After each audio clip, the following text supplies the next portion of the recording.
La educación es un mundo que, para sobrevivir en él, necesitas más de una habilidad.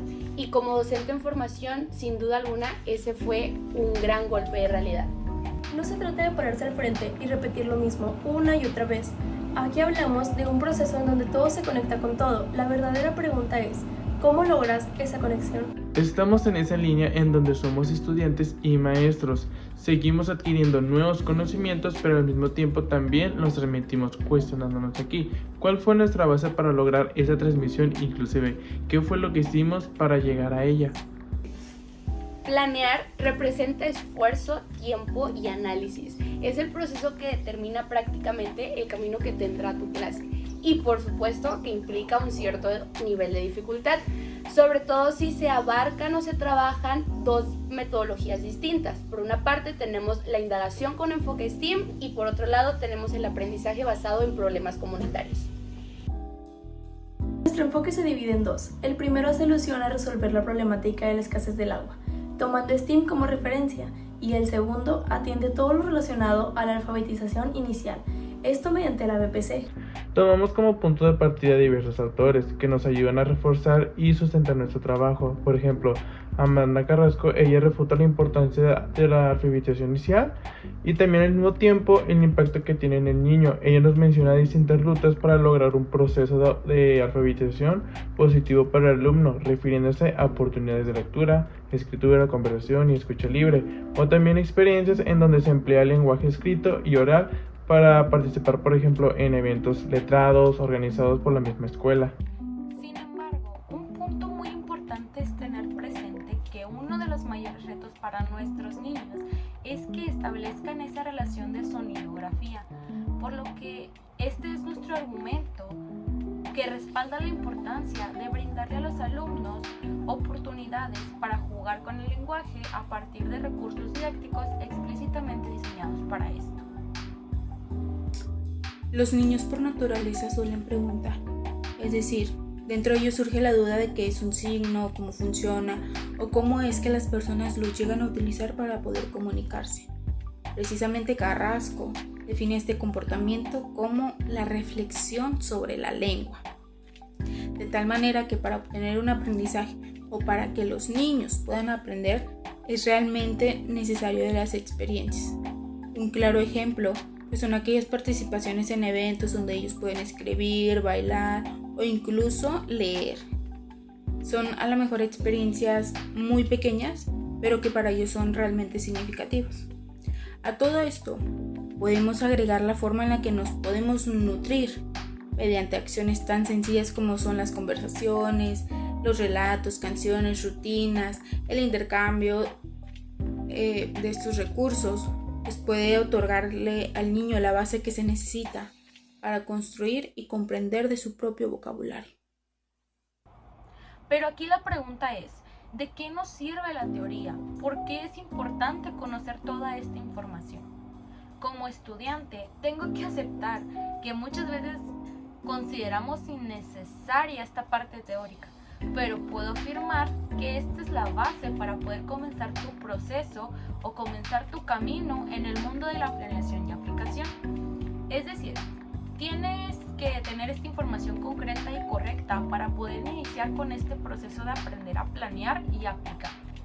A mí como normalista, por ejemplo, la que sí o sí entra en el juego es la del aprendizaje significativo propuesta por Ausubel.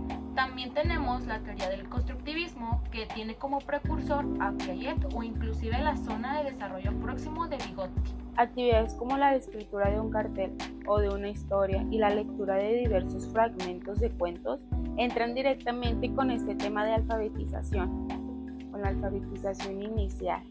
Claro que puedo mencionar otros como la palabra generadora, el dibujo guiado, la lectura libre, la lectura dirigida, el texto libre y la conversación, que pues si nos ponemos a pensar, pues son actividades que bien se aplican en el aula sin necesidad de forzarlas.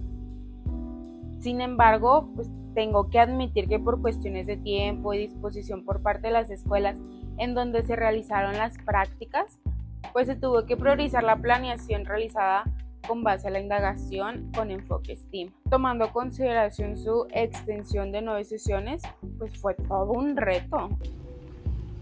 Si bien nuestro punto central es la problemática de la escasez del agua, pero para empatar esto con la metodología de indagación se necesitó analizar aquellos aspectos, aquellas cositas que se requieren en cada fase. Es decir, en fase 1 abordamos la introducción al tema, el uso de conocimientos previos y, la parte más importante, la identificación de la problemática en general. En fase 2 estamos con el diseño de la investigación y el desarrollo de la indagación, que en general es la fase más extensa y más larga. En fase 3 es la organización y estructuración de las respuestas específicas de la indagación que hicimos anteriormente.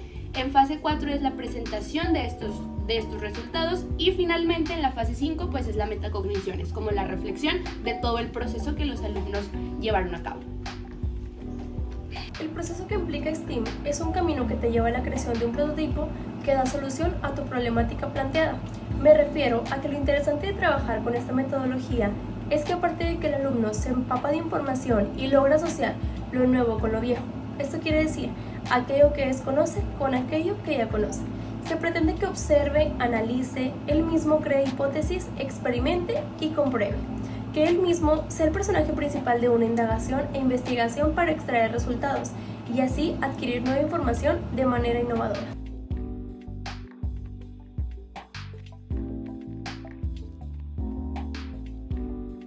Para la elaboración de estas actividades resulta sustancial tomar en cuenta la edad de los estudiantes, principalmente porque es la base para seleccionar los contenidos y los procesos de aprendizaje por desarrollar. En este caso en específico se estuvo trabajando con alumnos de tercer grado, niños con una edad aproximada de entre 8 o 9 años. Sin embargo, podría haber una variante en este caso de que el plantel en donde te encontraras, si lo permitiera, se podía trabajar con alumnos de distintas edades dentro de una misma aula, es decir, algo así como un aula multigrado.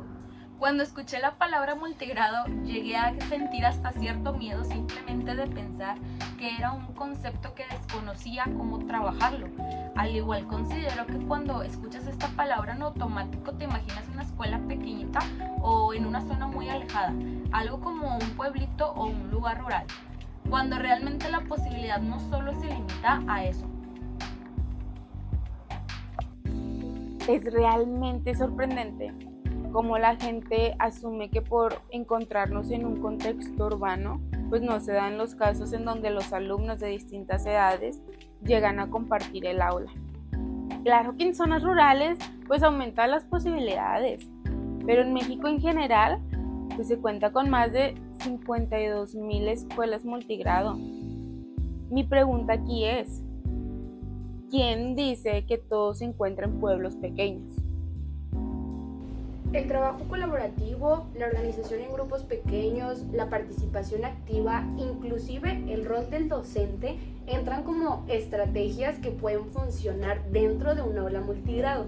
Pero si nos damos cuenta y si las analizamos bien, todas estas estrategias que acabo de mencionar también se pueden manifestar en un aula con alumnos de una sola edad o inclusive con diferencia a la mejor de 9 a 10 años. Es decir, aunque estas dos modalidades presenten grandes diferencias, al final del día pueden compartir formas de trabajo que resulten efectivas pues, para el proceso de aprendizaje del alumno. La diferencia es demasiado notable a la hora de planear. Normalmente se elige un solo contenido y un PDA, de acuerdo a la fase donde se encuentren los alumnos. Recordemos que en primaria fase 2 abarca primero y segundo grado, fase 3 abarca tercero y cuarto grado, fase 5 abarca quinto y sexto grado. Obviamente, al momento de combinar edades, combinas también los contenidos y PDAs, logrando así una conexión entre todo y adaptando las actividades no solo al tema abordado, sino a las necesidades de cada alumno. La atención un poco más personalizada se da también en este tipo de contextos, ya que como estamos hablando de una cantidad menor de alumnos, es más sencillo profundizar y entender lo que el alumno realmente quiere. Además que también se da mucho el apoyo entre pares. Suele ser común que los alumnos mayores ayuden a los alumnos menores o inclusive al revés. Se muestra una mayor facilidad de comunicación y colaboración entre ellos mismos. Aunque yo considero que para llegar a esto debes de tener una gran trayectoria que contribuya a tu experiencia, tal como la licenciada Cintia Romero, a quien tuve la oportunidad de entrevistar.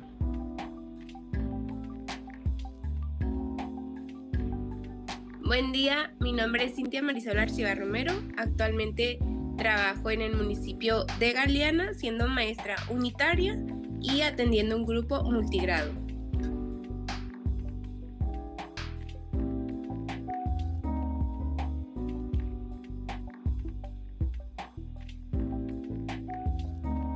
Bueno, planificar en el aula multigrado implica de mucha organización y flexibilidad, siempre atendiendo las necesidades de los alumnos. En este caso, pues al planear por proyectos, se pretende que los alumnos pues trabajen un mismo tema. Sin embargo, las actividades no son las mismas para todos los grupos. Obviamente, en el apartado de ajustes razonables realizo los ajustes necesarios que se llevarán a cabo tanto para alumnos de primero como de segundo y de tercero. Siempre las actividades van a ser similares, mas no iguales. Simplemente se adecúa a las necesidades y posibilidades de cada alumno.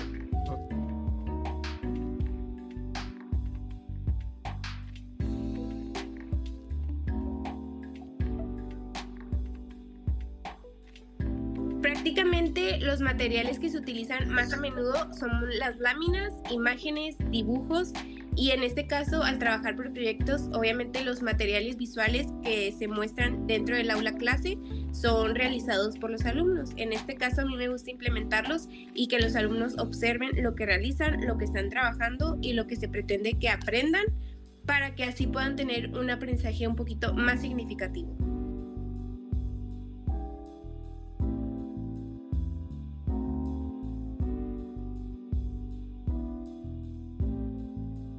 Se evalúa de manera cualitativa. En este caso yo me apoyo de los instrumentos de evaluación tanto de la rúbrica como el diario de la educadora.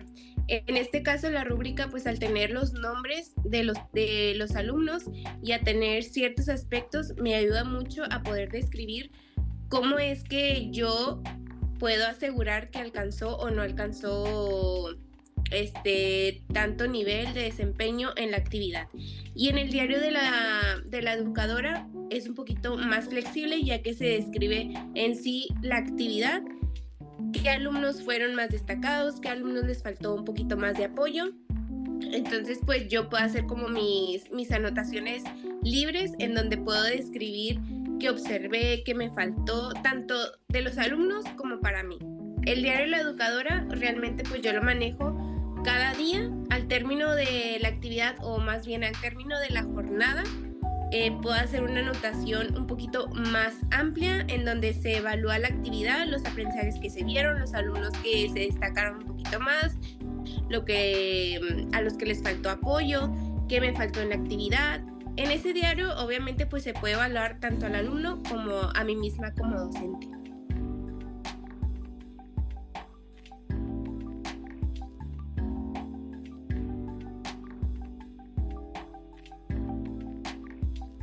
Pues yo creo que han sido varias, pero realmente la más significativa que he tenido es el observar cómo alumnos han logrado un avance muy notorio. Realmente cuando estás tú frente a grupo no puedes como observar esos avances que tienen tus alumnos y inconscientemente tú te generas pensamientos como de que mis alumnos no avanzan o no estoy haciendo un buen trabajo, me falta esto, pero siempre llegan comentarios de los padres de familia que te agradecen porque el alumno logró esto, porque ven cambios en él, porque está haciendo cosas que no hacía antes. Entonces, yo creo que lo más significativo es recibir esos comentarios que obviamente son de mucha satisfacción y que realmente agradeces el trabajo que estás haciendo y más que nada porque siendo un multigrado a veces es muy complicado como que abarcar tantos aprendizajes o estar con ciertos alumnos y luego con otros. No, realmente no es como que tengas el tiempo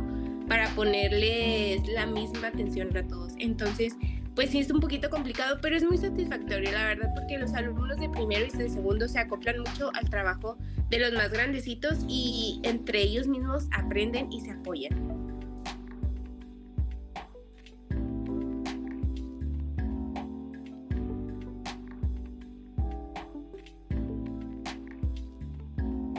pues mi consejo principal es que no se desesperen. Al principio sí puede ser un trabajo pesadito, porque pues realmente atiendes, no sé, 3 grupos al mismo tiempo, pero todo se puede. Siempre con organización, dedicación, cuando te gusta tu trabajo y sabes lo que haces, todo sale.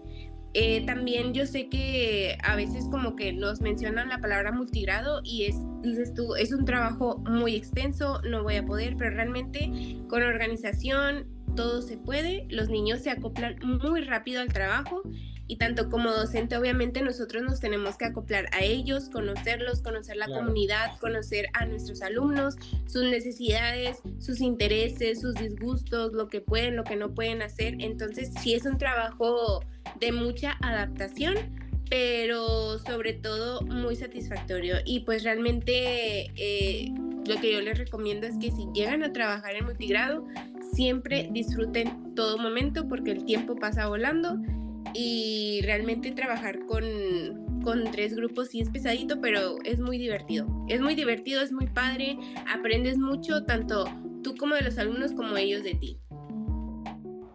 El impacto se presentó al momento de percatarme que dentro de una planeación podía integrar ciertas estrategias y modos de trabajo que de forma simultánea podían funcionar también en un contexto variado de edades. Creo que a veces la falta de información también llega a ocasionar que desde un principio vayas con una idea que puede ser equivocada.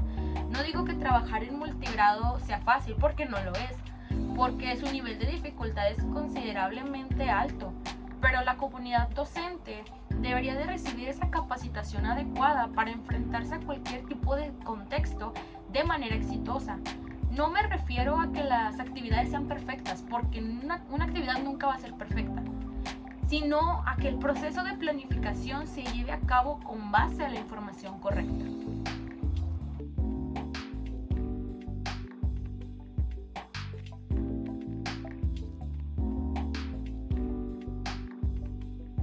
De la misma forma en la que podemos enfrentarnos a distintas edades, pues también podemos presenciar diferencias con respecto a la cultura, las ideologías e incluso los comportamientos entre los mismos alumnos. Es precisamente allí pues donde entra el juego la habilidad de cada uno para poder sobrellevar las situaciones y asimismo sacar adelante la clase. Por ejemplo, dentro de una actividad pues se pueden encontrar distintas maneras de opiniones o incluso formas de trabajo.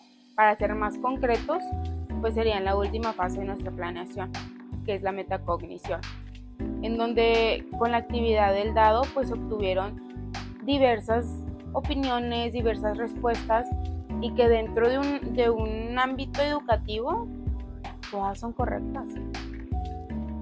La inclusión de todas y todos funge un rol crucial.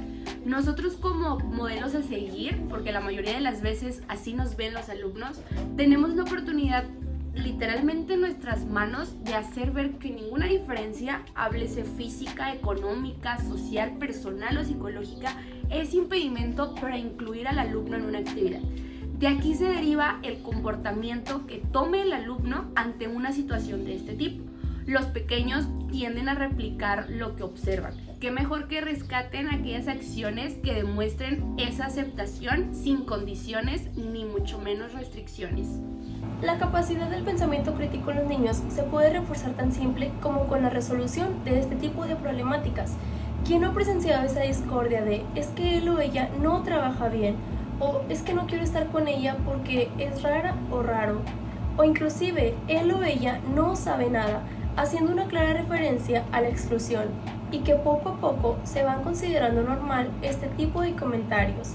De ahí deriva la importancia de concientizar y fomentar la habilidad de resolución de conflictos de manera pacífica, en donde se utilice esta parte crítica y al mismo tiempo sensible que fortalece la creación de seres humanos responsables y críticos. Todo este conocimiento de pensamiento crítico, de resolver problemas, de integrar a todos los alumnos, de fomentar la sensibilidad y de crear un ambiente de inclusión en donde cada perspectiva es aceptada, produce un ambiente en donde los alumnos se sientan partícipes y valorados, además que los prepara para que ellos mismos puedan comprender y valorar la diversidad, preparándolos para un mundo globalizado, incorporando la diversidad cultural, permitiéndose conocer y entender distintas formas de actuar, pensar y sentir.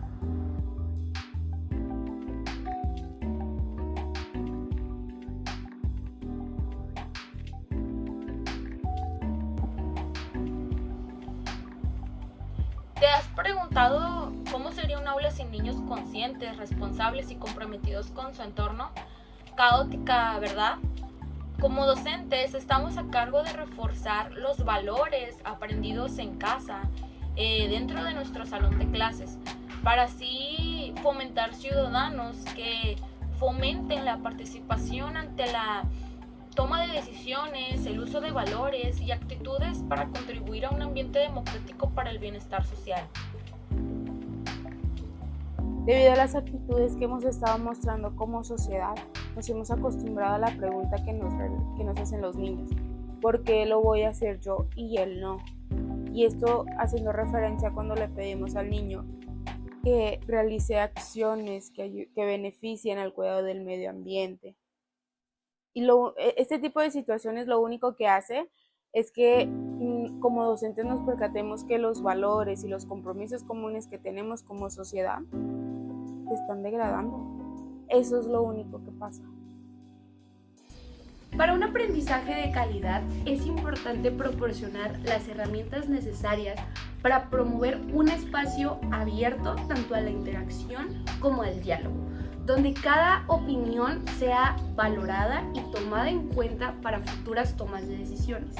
Además, que es sumamente importante reconocer el impacto que tienen los valores dentro del aula y de la escuela, mismos que son esenciales para actuar ante situaciones o problemáticas y, respectivamente, darle solución con las actitudes y comentarios acertados. Partimos desde una problemática social en común, la escasez de agua, a la que niños y niñas se enfrentan día con día, por lo cual los estudiantes deben reflexionar para tomar decisiones respecto a la resolución del problema y cómo podemos transmitir un mensaje de conciencia a las personas para crear una participación ciudadana y escolar, fomentando la responsabilidad a través de la cívica y ética social en el presente y futuro. La ética en el aula es esencial para fomentar la reflexión crítica y la toma de decisiones informadas y responsables.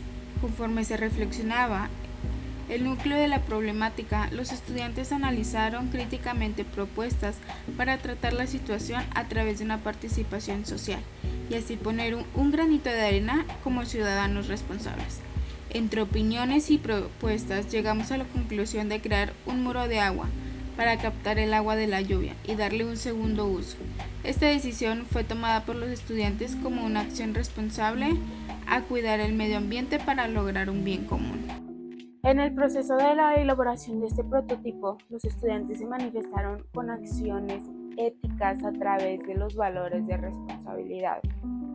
Se mostraron como ciudadanos preocupados por su entorno y siendo responsables ante la toma de decisiones, todo para un bien común. Además de que cooperaron para crear un ambiente armonioso y próspero, participando asimismo en un compromiso social. Al finalizar el proyecto, reflexionamos como grupo la importancia de adentrarnos y participar en las situaciones o problemáticas que involucran nuestro bienestar social. En este caso, los niños mencionaron cómo el muro de agua sirve para ayudar al medio ambiente y lograr ser unos estudiantes responsables y comprometidos con el cuidado de su planeta, aportando desde casa y la escuela un pequeño pero gran apoyo. Además, recalcaron la necesidad que tenemos como personas de tomar decisiones para un bien común, accionando con valores y siguiendo las normas si queremos llegar a un cambio.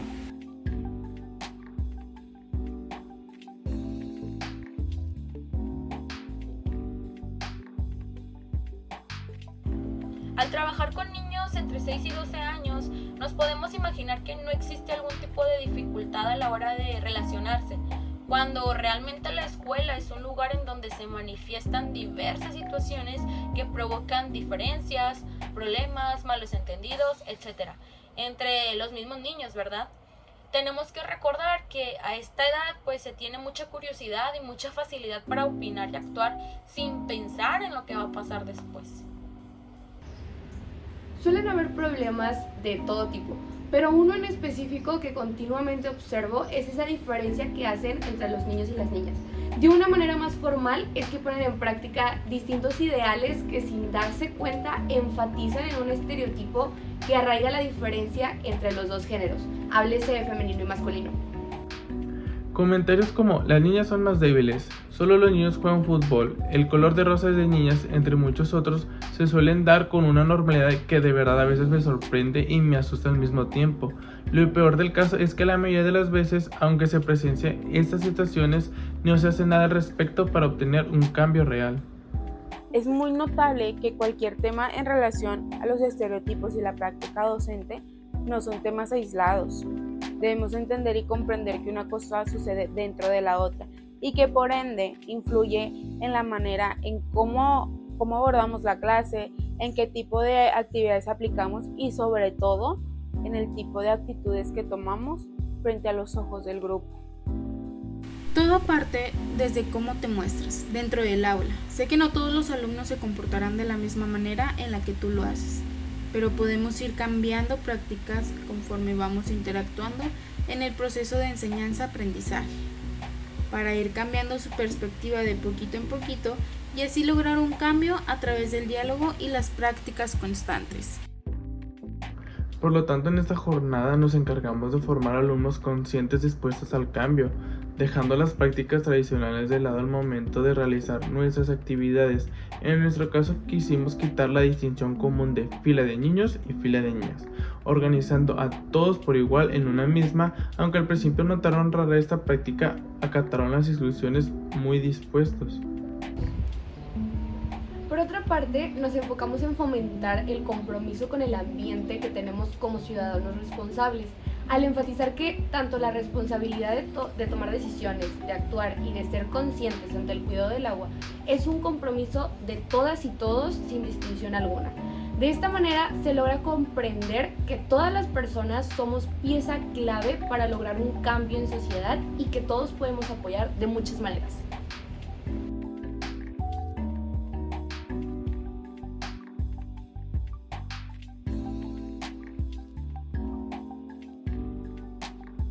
¿Te imaginas una educación en donde aprender no es una obligación sino un disfrute?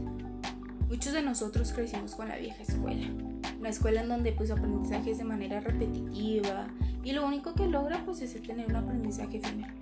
Algo que, siendo totalmente honestos, solo nos funciona para responder un examen, para simplemente pasar un examen con una calificación aprobatoria y aceptada por la sociedad. Hoy yo te puedo decir que recuerdo un 35% de todo lo que me enseñaron. Te puedo decir cuando la maestra nos enseñaba a regañar. Te puedo decir cuando nos enseñaba con miedos y con amenazas. Que más que nada eso es un régimen, no es un ambiente armonioso en el que los niños puedan obtener un aprendizaje valioso y significativo. Desde tiempos inmemorables se le ha dado mucha mayor importancia a lo académico, desde un punto de vista delimitado, en donde lo esencial es enseñar las matemáticas y la ciencia. En cambio, lo que ahora buscamos es que la educación de los niños sea de tal forma en la que ellos se involucren en su propio aprendizaje, ya sea con su cuerpo, mente, espíritu o emociones. Una de las mejores maneras en las que un niño puede aprender es mediante el movimiento. Cuando un niño corre al ritmo del tambor, que canta mientras se mueve o que baila al ritmo de un sonido, es porque está aprendiendo con todo su ser, porque ese momento es el que va a recordar toda su vida. Actividades como juegos rítmicos, persecución corporal, coreografías, expresión corporal, musical o simplemente caminar al compás integran lo físico y lo musical en un mismo acto educativo. No solo hace que los estudiantes se diviertan y se motiven más, sino que también aprenden con mayor profundidad y significado.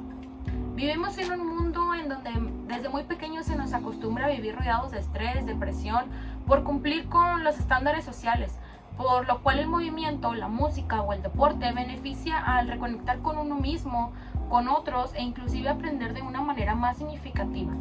El cuerpo se convierte en instrumento y la música el motor del movimiento. Así es como los estudiantes no solo se expresan, sino que también se comunican, se conectan con los demás y aprenden a través de la acción y sentir.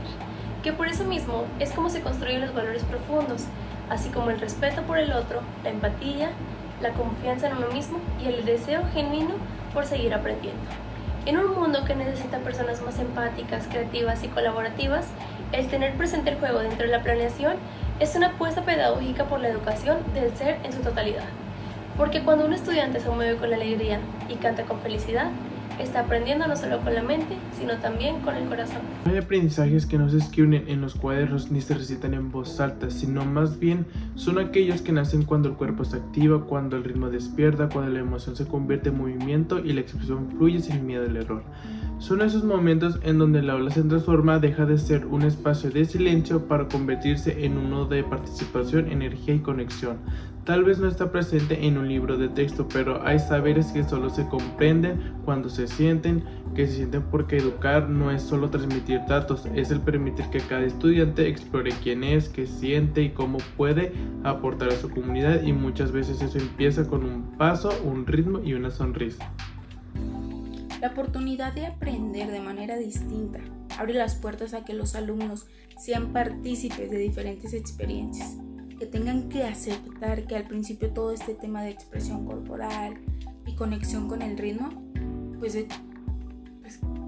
se considera algo que no empata del todo con nuestro tema a tratar, que es crear conciencia ecológica.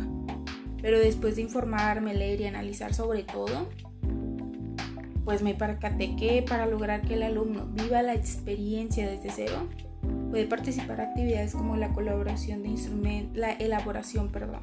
de instrumentos mediante material reciclado. De esta manera pues podemos abordar nuestra temática, que es la conexión con el mundo artístico y la creación de un producto que contribuya a nuestro objetivo ecológico. Yo creo que cuando escuchas música y medio ambiente no creas como una conexión automática. Es decir, yo considero que la mayoría de la sociedad considera que son temáticas que toman caminos distintos, pero es sorprendente la enorme conexión que puedes crear al unificarlas. Es decir, en tu mente tienes 3 objetivos. El primero es que el alumno haga uso de herramientas como la música. El segundo es que el alumno sea el personaje principal de toda esta experiencia. Y el tercero es que se llegue a una acción en concreto para contribuir a nuestra problemática. Unificando estos 3 aspectos fue como llegamos a lo siguiente: la creación de un instrumento con materiales reutilizables que ayuden a la creación de una melodía que haga alusión al cuidado del medio ambiente. La música genera a los seres humanos ese sentimiento de alegría, de felicidad, de calma, pero también nos ayuda a mejorar muchas de nuestras funciones cerebrales, así como la memoria, el lenguaje, el razonamiento lógico-matemático e inclusive la atención. Por lo tanto, la música beneficia el aprendizaje del alumno. Ahora, si la música trae grandes beneficios, ¿te imaginas cómo es que será el involucrar instrumentos musicales? Será una manera de aprender mucho más enriquecedora. Será un aprendizaje permanente para el estudiante y todo debido a las emociones que le va a hacer sentir. Nosotros como docentes normalistas tratamos de que las actividades tengan un sentido, que no sean actividades vacías o que solo se hagan por hacerlas. Y el incluir la música dentro de las actividades hace que éstas dejen la monotonía a un lado y atrapemos la atención de cada uno de los estudiantes. Tenemos esa idea de que la educación física es solo una manera de realizar ejercicios o un deporte, cuando más que nada es una disciplina que nos atribuye demasiados beneficios, tales como el desarrollo físico, el social, emocional y el colectivo, puesto que nos ayuda desde nuestros primeros años de vida, porque el movimiento es un aprendizaje natural que se da por sí solo y no hay mejor manera de impulsar eso que con juegos, con exploración de espacios, incluso la interacción de otros individuos. Además de que ayuda al desarrollo de habilidades, nos disciplina para mantener una vida saludable, en donde nos educa al mantener una buena alimentación, el mal hábito del sedentarismo y cómo el uso excesivo de aparatos tecnológicos impide nuestro desarrollo intelectual. En pocas palabras, nos forma como buenos ciudadanos activos y armoniosos. Desde que nacemos nos movemos. No sabíamos hablar, pero nuestro cuerpo expresaba lo que necesitaba, que si tenía hambre, que si tenía sueño, fastidio, etc. El cuerpo es una herramienta que nos permite expresarnos sin la necesidad de emitir palabra alguna. Desde pequeños empezamos a explorar con nuestro cuerpo, a sentir, a gatear, caminar, correr, saltar, de todo hacíamos. Era algo que aprendíamos por naturaleza.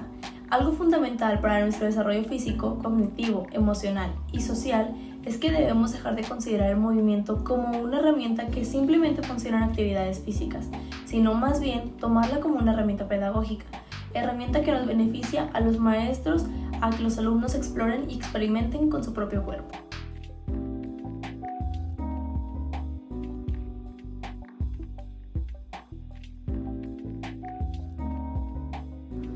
Ya que hablamos de la planificación basada en las metodologías STEAM y ABPC, es importante considerar el papel que juega la lengua extranjera dentro de nuestro proceso, al igual que la manera en la que logra adecuarse e integrarse en nuestra jornada. Dentro de todo lo que nos proporcionó, rescatamos aquello que fue más significativo para nosotros. Por ejemplo, exploramos diversas estrategias de enseñanza-aprendizaje centradas en la adquisición del vocabulario. No solo se trataba de elegir actividades, sino también de crear una relación con el impacto del agua y la conciencia ecológica, donde se integraron diversas metodologías que al mismo tiempo fomentaran el aprendizaje dinámico e interactivo. Hablando específico de nuestro proceso, desde el primer momento teníamos la idea de que nuestra sesión fuera diseñada para captar la atención de todos los alumnos y sumergirlos en el aprendizaje de un nuevo idioma a través del contexto del ciclo del agua. Integramos también dinámicas como el All About Today, que ya se ha aplicado desde jornadas anteriores, en la que los estudiantes participan activamente compartiendo información del día, mes, clima y emociones que presentan durante el día. Es una introducción breve y dinámica que les permite entrar en confianza y esto mismo lo aprenden de una forma más relajada. En esta primera sesión se enfocó en la presentación del vocabulario clave mediante un paraguas interactivo, el cual se dividía en las fases del ciclo del agua. De esta manera se les invitó a los alumnos a integrarse en una participación más dinámica y significativa, al repetir el nombre e identificar en qué consistía cada fase, mediante la representación que se mostraba en el paraguas.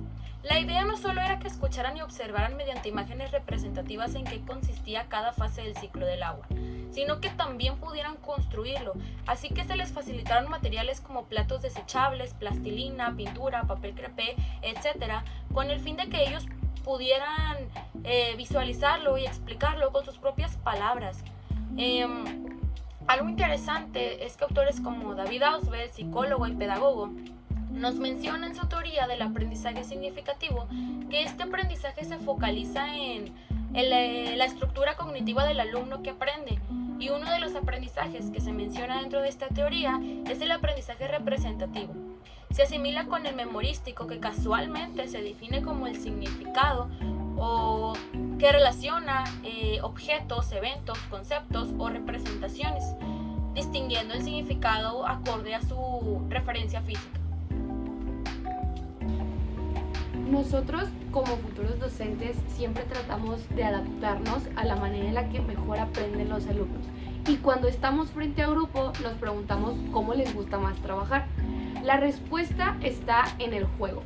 Trabajar mediante el juego los motiva, los involucra a trabajar colaborativamente y esto ayuda a que generen un aprendizaje significativo.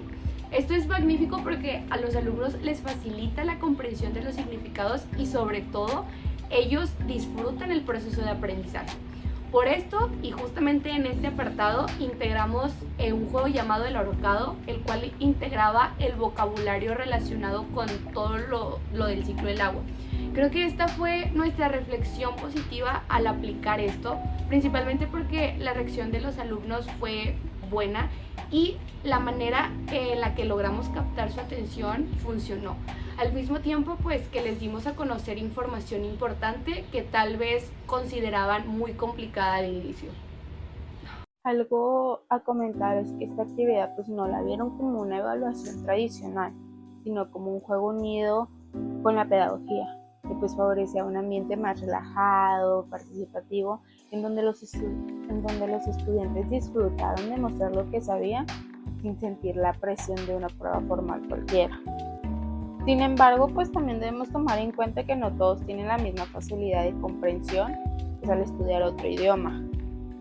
Esto entra como un pequeño desafío, que a pesar de que pues, no actúa como un impedimento, pues sí puede requerir que entre nosotros hagamos ciertas adaptaciones a las necesidades.